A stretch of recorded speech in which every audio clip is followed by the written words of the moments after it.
जय हिंद दोस्तों, आप सभी का मैग्नेट क्लासेस में स्वागत है। हम लोग पढ़ रहे थे वेक्टर एनालिसिस। ये वेक्टर एनालिसिस का आपका थर्ड पार्ट है। जो भी इस वीडियो को देखें वो आपका पहले वीडियो नंबर आपका फर्स्ट और सेकंड देख लें, तब इसको देखेंगे तो बहुत अच्छे से समझ में आएगा। वीडियो फर्स्ट और आपका सेकंड में इस चैप्टर के बारे में आपका एनालिसिस हो चुका है पहले। ये लेक्चर नंबर हम लोग थर्ड स्टार्ट करने जा रहे हैं वेक्टर एनालिसिस का, जिसमें हम लोग देख रहे थे वीडियो इसके प्रीवियस ईयर वाले वीडियो में जो है हम लोग देख चुके थे ये कि कौन सा हम लोग कैसे हम लोग वेक्टर का एडिशन करते थे। वेक्टर का एडिशन कैसे करते थे उसको देख रहे थे। उसको देखने के लिए हम लोग दो रूल समझे थे, एक आपका ट्रायंगल्स लॉ और एक पैरेललोग्राम्स लॉ। तो ट्रायंगल्स लॉ हम लोग समझ चुके थे, पैरेललोग्राम्स लॉ भी जान चुके थे। बस उसी का हम लोग रिजल्टेंट वेक्टर जो आर था उसका प्रूविंग निकालने वाले थे, यानी कि कैसे उसको प्रूव करेंगे। R is equal to under root में A square plus B square plus 2ab cos theta. तो ये हो गया आपका वेक्टर ए, ये हो गया आपका वेक्टर बी,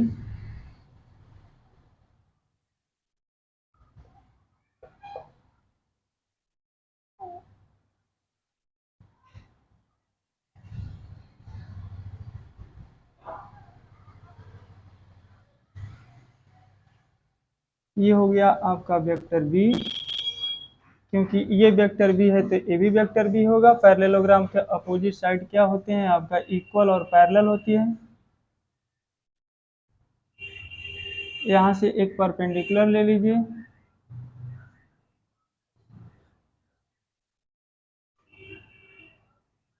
ये हो गया परपेंडिकुलर, इसको हमने ले लिया। ये दोनों का जो है इनिशियल पॉइंट है, दोनों वेक्टर ए और वेक्टर बी का इनिशियल पॉइंट है। यहाँ से इन दोनों वेक्टर का ये पैरेललोग्राम का ये दोनों साइड जो होगी एडजेसेंट साइड कहलाएगी, और इन्हीं दोनों एडजेसेंट साइड का जो इनिशियल पॉइंट होगा यहीं से हमारा रिजल्टेंट वेक्टर जाएगा।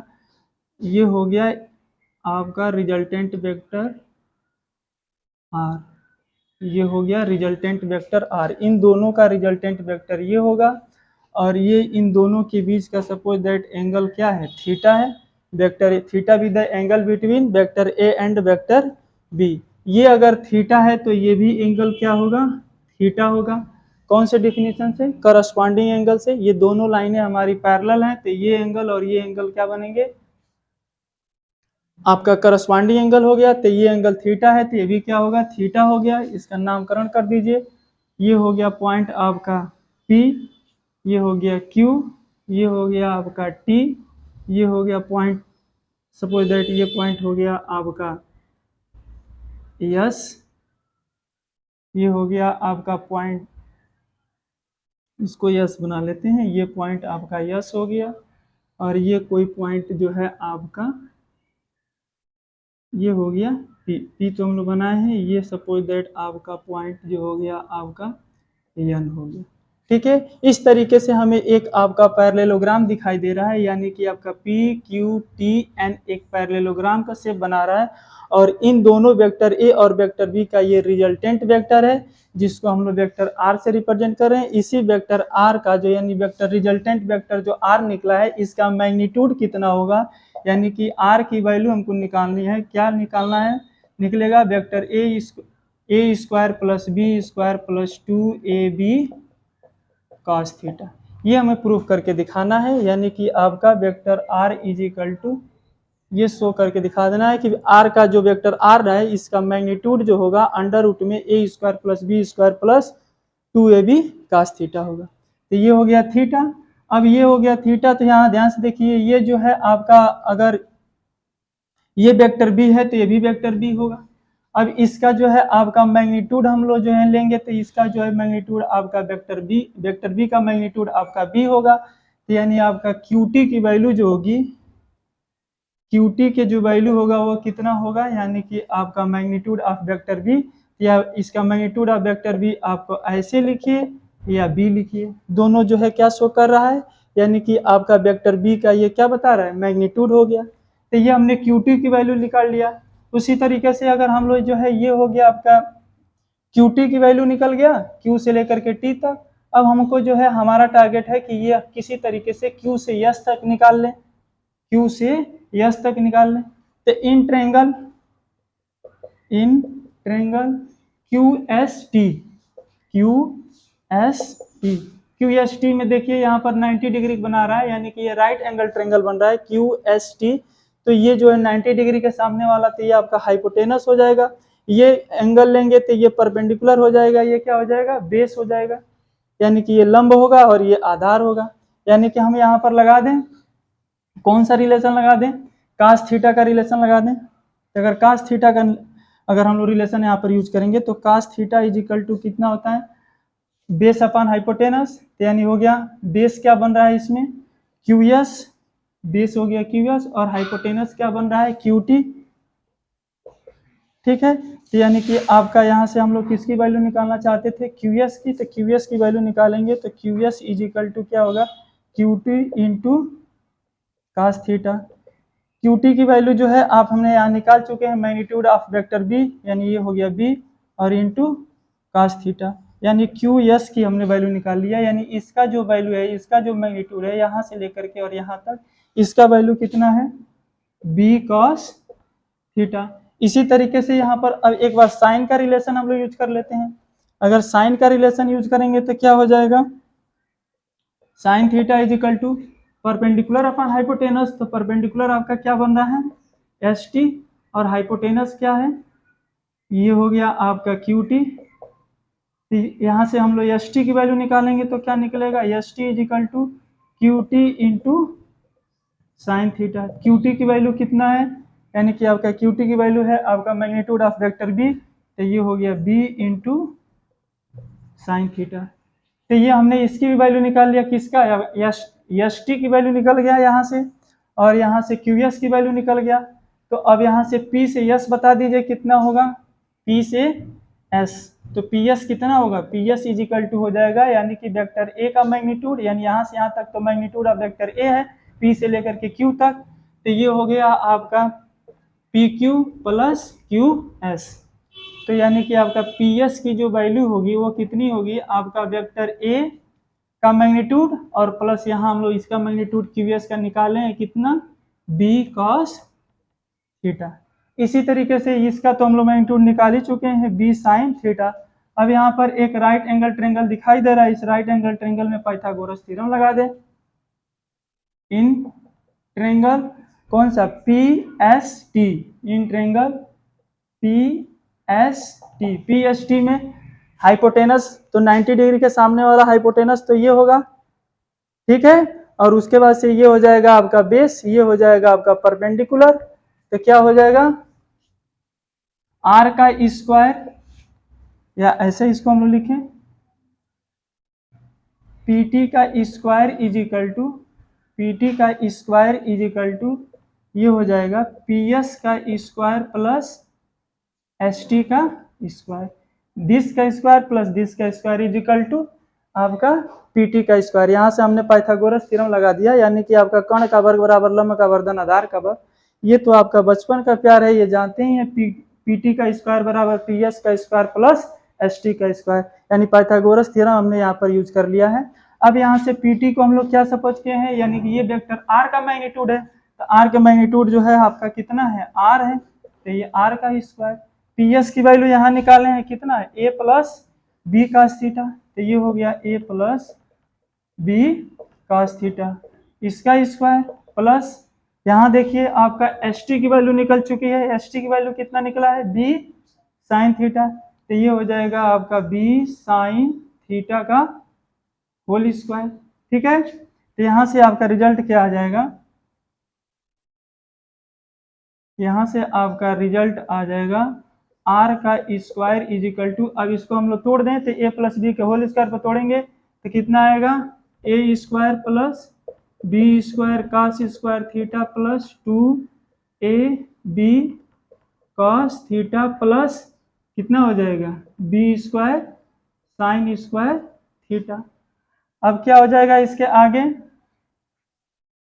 यहाँ से इसको हम लोग हटाते हैं,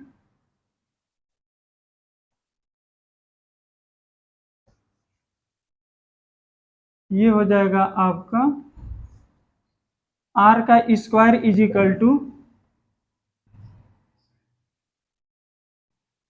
आर का square is equal to A square, और यहाँ देखिए बी स्क्वायर कॉमन हो जाएगा तो बचेगा आपका ए स्क्वायर, बी स्क्वायर कॉमन लेंगे तो ब्रैकेट में बचेगा cos square theta plus sign square theta, तो वो हो जाएगा 1, और प्लस में कितना हो गया 2ab cos थीटा।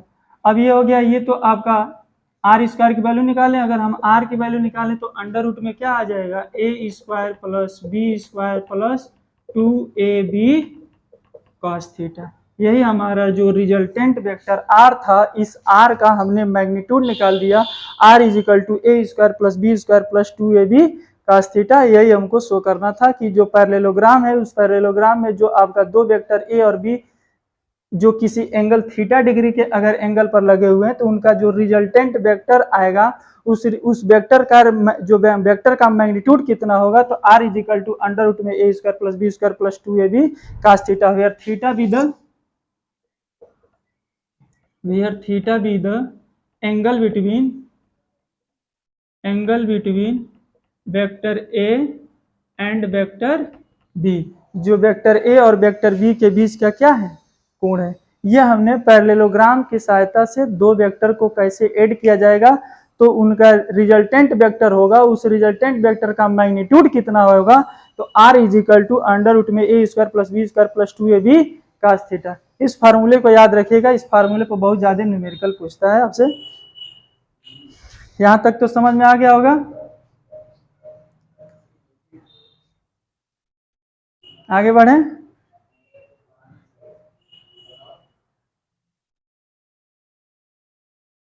नोट कर लीजिए।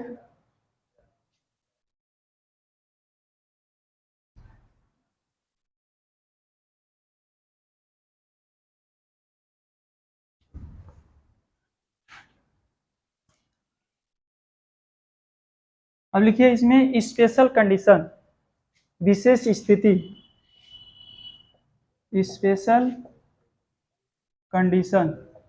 स्पेशल कंडीशन में क्या क्या होगा, मान लीजिए केस फर्स्ट हमने ले लिया, case first when both vector are perpendicular to each other. हमने ये सपोज कर लिया कि दोनों वेक्टर ए और वेक्टर बी हैं, वो क्या है परपेंडिकुलर टू ईच अदर। पहले स्पेशल कंडीशन निकालने से पहले इन दोनों वेक्टर का हम लोग आपका ये जो रिजल्टेंट वेक्टर आया है उस रिजल्टेंट वेक्टर का डायरेक्शन निकाल लेते हैं, रिजल्टेंट वेक्टर का डायरेक्शन निकाल लेते हैं। Direction of resultant vector, star बना करके हेडिंग बना लीजिए, डायरेक्शन ऑफ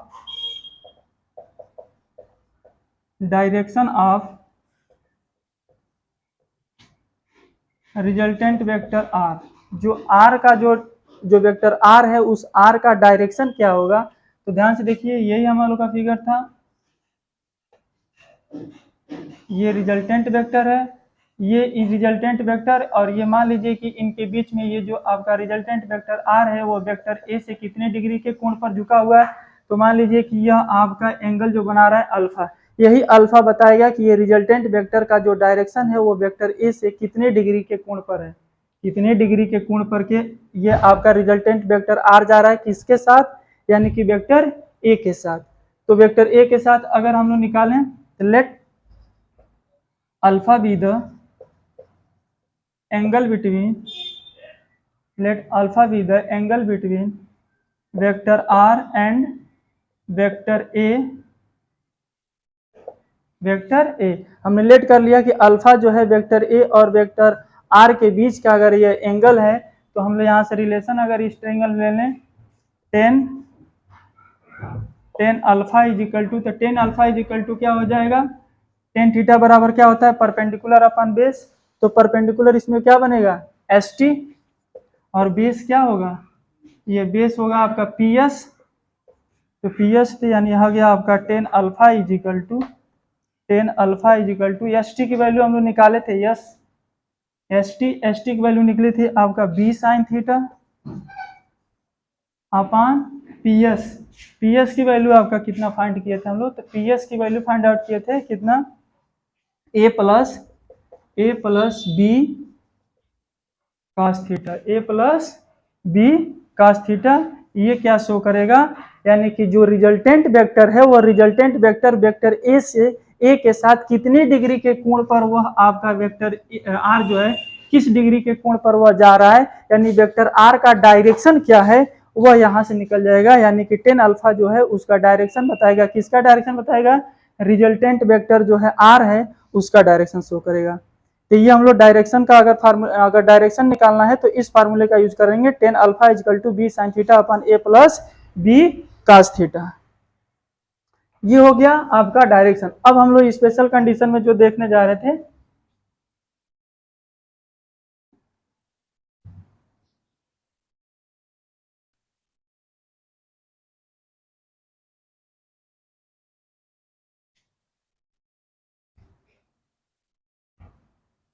केस फर्स्ट में क्या आएगा? When vector A and vector B are perpendicular to each other. जब ये दोनों वेक्टर यानी कि वेक्टर ए और ये वेक्टर बी अगर दोनों एक दूसरे के परपेंडिकुलर हो जाएं तो थीटा की वैल्यू कितनी हो जाएगी? 90 डिग्री।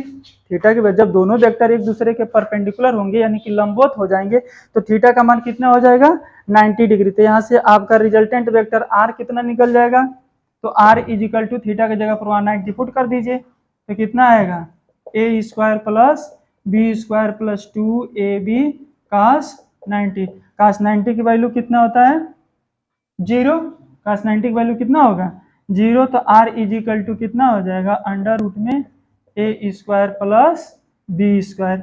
यही आपका रिजल्टेंट वेक्टर आर होगा। कब? जब दोनों वेक्टर एक दूसरे के क्या हो? परपेंडिकुलर हो। अब केस सेकंड देखिए, इसमें नोट कर लीजिए।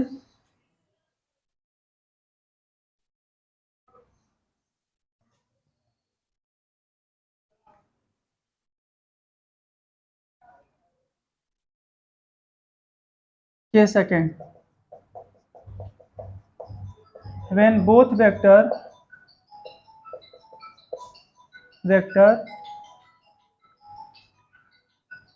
act along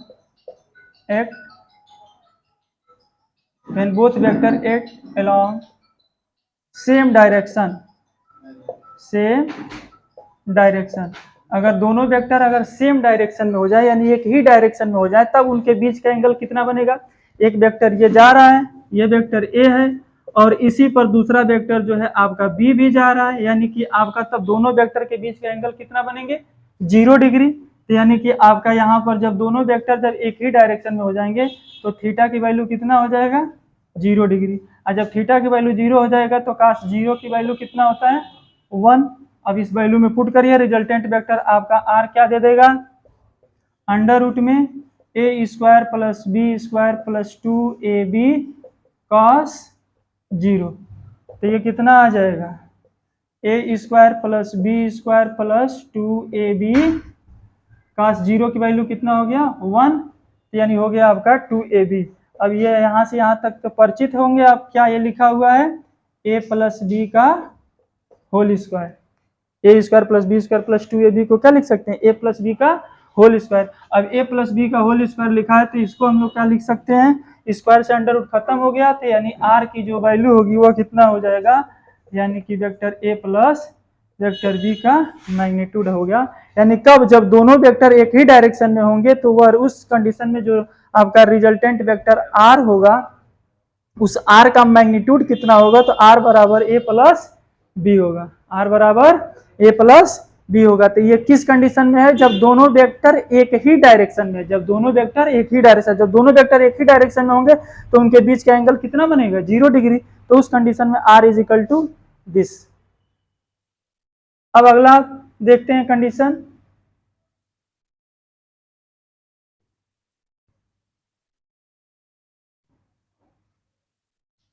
when both vector are opposite to each other। Case third बना लीजिए। when both vector a and b are opposite to each other जब एक दूसरे के अपोजिट में हो जाए तब उनके बीच का कोण क्या होगा। मान लीजिए ये वेक्टर ए इधर जा रहा है, दूसरा वेक्टर बी है वो इधर है, तो दोनों वेक्टर ए और बी के बीच में अब एंगल ये कितने डिग्री का हो जाएगा, तो ये एंगल हो जाएगा 180 डिग्री। तो यानी अब थीटा की वैल्यू कितनी हो गई, यहाँ पर थीटा का मान हो गया 180 डिग्री, और 180 डिग्री की वैल्यू कितना होता है, cos 180। तो यहाँ हो जाएगा cos 180, cos 180 का मान कितना होगा आपका -1, कितना होगा -1। तो अब बता दीजिए आपका रिजल्टेंट वेक्टर r कितना आ जाएगा, रिजल्टेंट वेक्टर r का मैग्नीट्यूड कितना हो जाएगा, तो रिजल्टेंट वेक्टर r का मैग्नीट्यूड हो जाएगा आपका a square plus B square plus 2ab, और cos 180 का मान कितना हो गया -1। -1 होने की वजह से यहाँ पर ये क्या बन जाएंगे, a माइनस बी का होल स्क्वायर। अब a माइनस बी के होल स्क्वायर से आपका क्या हो गया, यानी कि आपका स्क्वायर से अंडर रूट खत्म, तो r की वैल्यू कितना आ गई, a माइनस बी। यानी इस कंडीशन में जो रिजल्टेंट वेक्टर का जो मैग्नीट्यूड होगा वह कितना आएगा, a माइनस बी आएगा। कितना आएगा, a माइनस बी आएगा। ये किस कंडीशन के लिए है, जब दोनों वेक्टर एक दूसरे के क्या हो जाए, अपोजिट हो जाए। तो जब दोनों वेक्टर एक दूसरे का अपोजिट होंगे तो रिजल्टेंट वेक्टर r का जो मैग्नीट्यूड निकलेगा r बराबर a माइनस बी होगा। इतना तक समझ गए होंगे, आगे बढ़ा जाए।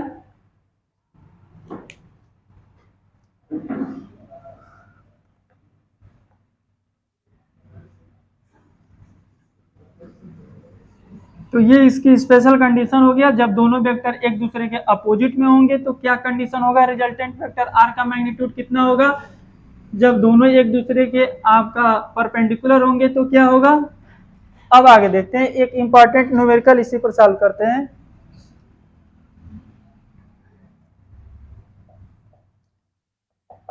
ये क्वेश्चन जो है आपका कई बार एग्जामिनेशन में पूछा हुआ है, ध्यान से देखिए जो बताने जा रहे हैं।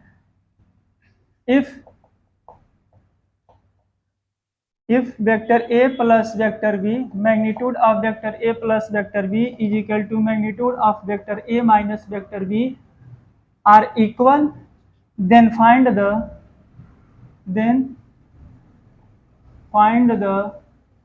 angle between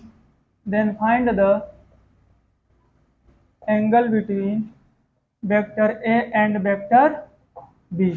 ये कह रहा है शो करके दिखाइए कि अगर ये दोनों वेक्टर का magnitude vector a plus vector b और vector a minus vector b, इन दोनों वेक्टरों का यानी कि a प्लस b और a माइनस b का अगर मैग्नीट्यूड आपस में बराबर है तो ये शो करके दिखा, ये फाइंड करके हमको बताइए कि दोनों वेक्टर के बीच का कोण कितना होगा, दोनों वेक्टर के बीच का कोण कितना होगा। यानी हमको कोण फाइंड आउट करना है किसके किसके बीच का, वेक्टर a और वेक्टर b के बीच का। तो अभी हम लोग एक सॉल्व किए हैं, resultant vector r is equal to, इसका सोल्यूशन देखिए यहाँ पर गिवन दैट में क्या है, यानी कि आपका vector a plus vector b का मैग्नीट्यूड और vector a minus vector b का मैग्नीट्यूड दोनों आपस में क्या है, इक्वल है। हमें फाइंड आउट क्या करना है, दोनों वेक्टर के बीच का कोण बताना है, यानी कि थीटा का वैल्यू बताना है कितना डिग्री आ रहा है। अब आइए, यानी कि आपका रिजल्टेंट वेक्टर r हम लोग निकालते हैं कितना आता है।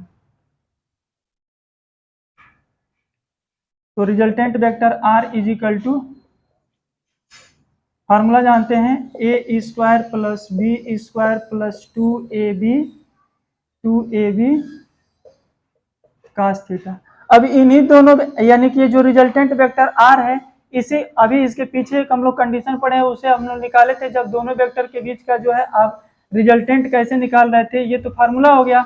अब हम लोग यहाँ पर जो है vector a plus vector b, इसका अगर हमको मैग्नीट्यूड चाहिए तो हम लोग लिख सकते हैं सीधे सीधे क्या, यानी कि a square plus b square plus 2ab cos theta. जब यह प्लस रहेगा तो ये प्लस में आ जाएगा, अगर ये माइनस में हो गया यानी कि आपका magnitude of vector a minus magnitude of vector b, तो उसके जगह पर हम लोग क्या यूज कर सकते हैं, a square plus b square minus 2ab cos theta.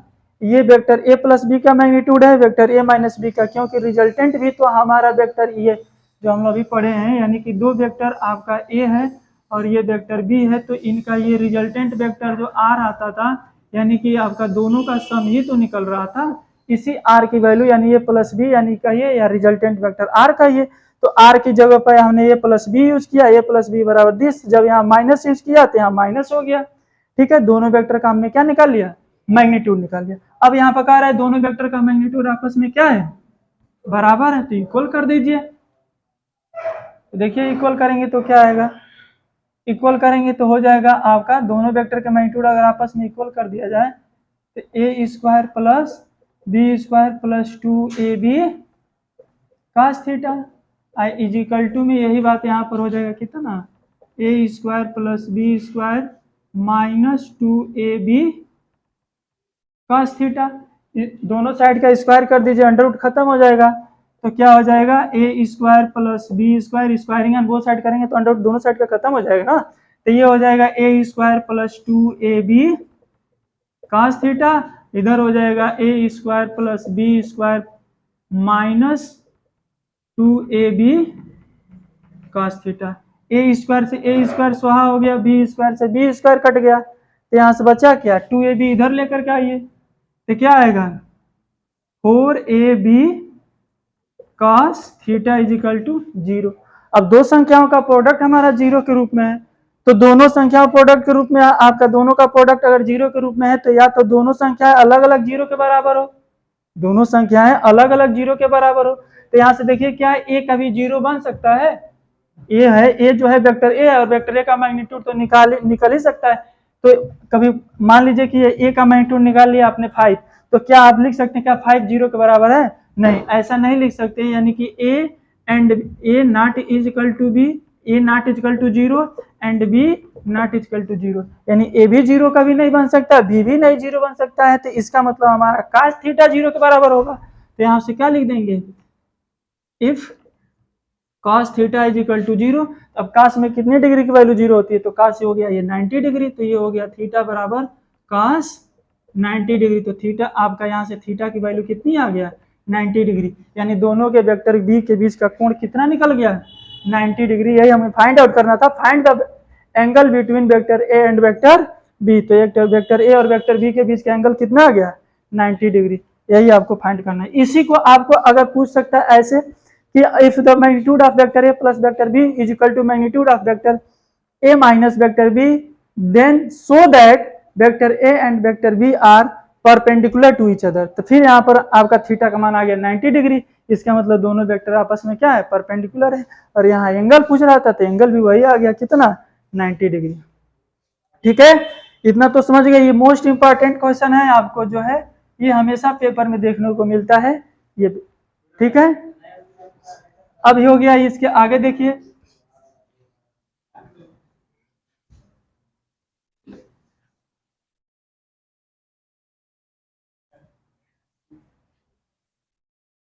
अब यहाँ ध्यान से देखिए, कुछ जो है वो होमवर्क दे रहे हैं, उसको घर पर सॉल्व करने का एक बार प्रयास कीजिएगा। Vector A is equal to if magnitude of vector A and vector B are 3 unit and 4 unit and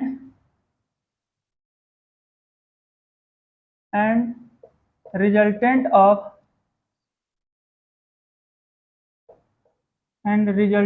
of these vector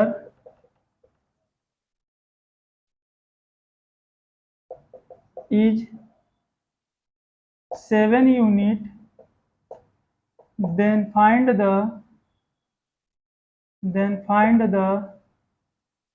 angle between vector A and vector B. If magnitude of vector A and vector B are the 3 unit and 4 unit, then resultant of this vector, और इन दोनों vector का resultant यानी r की value भी दे चुका है कितना unit 7 unit, तो पूछ रहा है find the angle between A and B, तो A और B के बीच का एंगल आपको फाइंड आउट करना है, यानी कि वेक्टर ए और वेक्टर बी के बीच का एंगल कितना है इसे फाइंड आउट करना है। इसी में आपका दूसरा कंडीशन लिख लीजिए, इफ रिजल्टेंट